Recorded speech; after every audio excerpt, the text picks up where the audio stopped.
Kembali di Kompas Siang Saudara, hari ini mantan Direktur Utama PT Pertamina Persero, Karen Agustiawan hari ini akan menjalani sidang tuntutan kasus dugaan korupsi pengadaan gas alam cair di PT Pertamina. Kasus ini diduga merugikan negara hingga 2,1 triliun rupiah.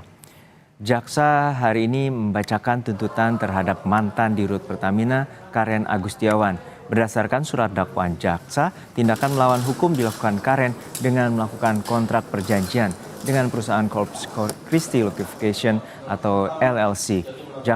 Jaksa menyampaikan tindakan yang dilakukan oleh Karen yakni memberikan persetujuan pengembangan bisnis gas pada sejumlah kilang LNG berpotensi di Amerika Serikat tanpa adanya pedoman pengadaan yang jelas. Atas perbuatannya itu, Karen diduga telah memperkaya diri sendiri dan menyebabkan kerugian negara hingga 2,1 triliun rupiah.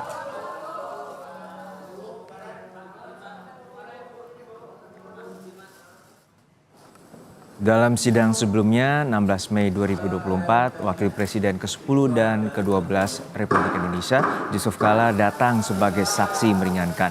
JK mengatakan jika mantan Dirut Pertamina Karen Agustiawan harus dihukum akibat kerugian Pertamina, maka semua BUMN yang merugi direkturnya juga harus dihukum. JK menyampaikan Pertamina adalah BUMN yang mengambil kebijakan secara bisnis, bukan secara pemerintahan.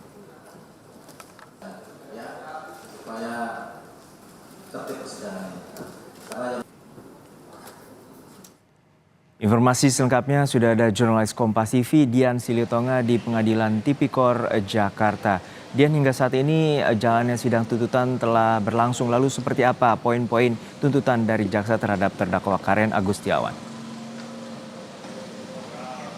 Ya, Juno, sampai dengan saat ini sidangnya masih berlangsung dan surat tuntutan ini juga masih dibacakan oleh jaksa penuntut umum.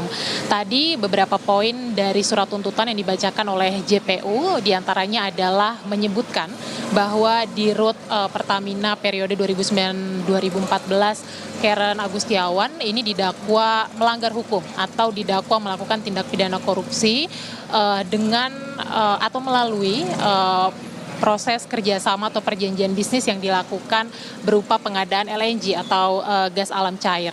Nah, proses pengadaan LNG pada masa kepemimpinan Karen ini diklaim tidak sesuai dengan prosedur karena pada saat itu Karen melakukan kerjasama bisnis dengan perseroan Amerika Serikat tanpa mengkomunikasikan ke direksi komisaris PT Pertamina melalui RUPS. Kemudian juga diklaim pengadaan LNG ini tanpa persetujuan pemerintah.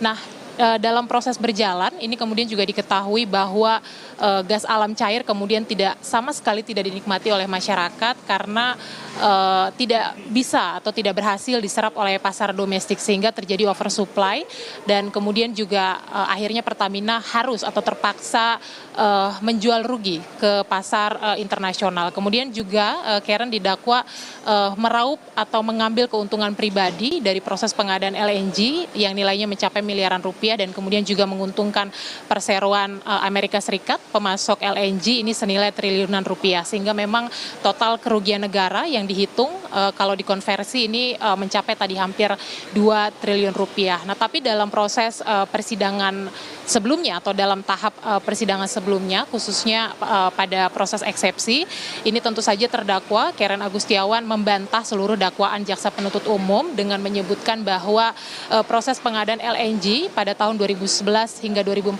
silam ini sudah sesuai dengan prosedur karena pada saat itu sudah melalui proses analisis dan kajian menyeluruh karena melibatkan konsultan dan kemudian juga prosesnya sudah disetujui oleh jajaran direksi PT Pertamina yang bersifat kolektif kolegial dan kemudian juga bahkan sudah ditandatangani oleh pemerintah melalui Menteri BUMN yang pada saat itu dijabat oleh Dahlan Iskan.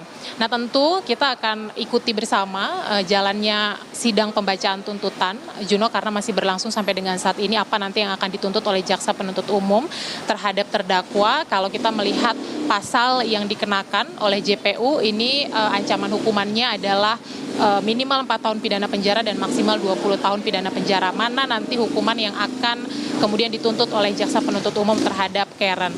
Nah, tapi dalam kasus ini yang juga perlu kita cermati, Juno, apakah jaksa penuntut umum dalam proses persidangan sampai di tahap ini berhasil meyakinkan hakim bahwa kerugian negara yang diakibatkan oleh pengadaan LNG di masa kepemimpinan Karen di Pertamina ini memang disebabkan oleh tindak pidana korupsi atau hanya sekedar resiko bisnis semata yang kemudian disebutkan oleh Yusuf Kalla pada saat bersaksi 16 Mei yang lalu.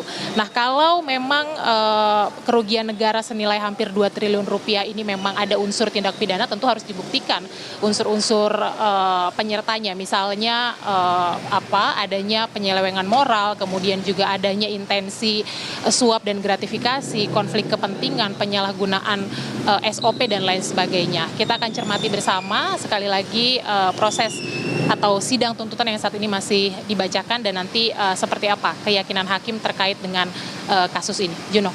Kita nantikan proses sidang tuntutan yang masih berlangsung di Pengadilan Tipikor Jakarta. Terima kasih jurnalis Kompas TV Dian Silitonga. Sesaat lagi.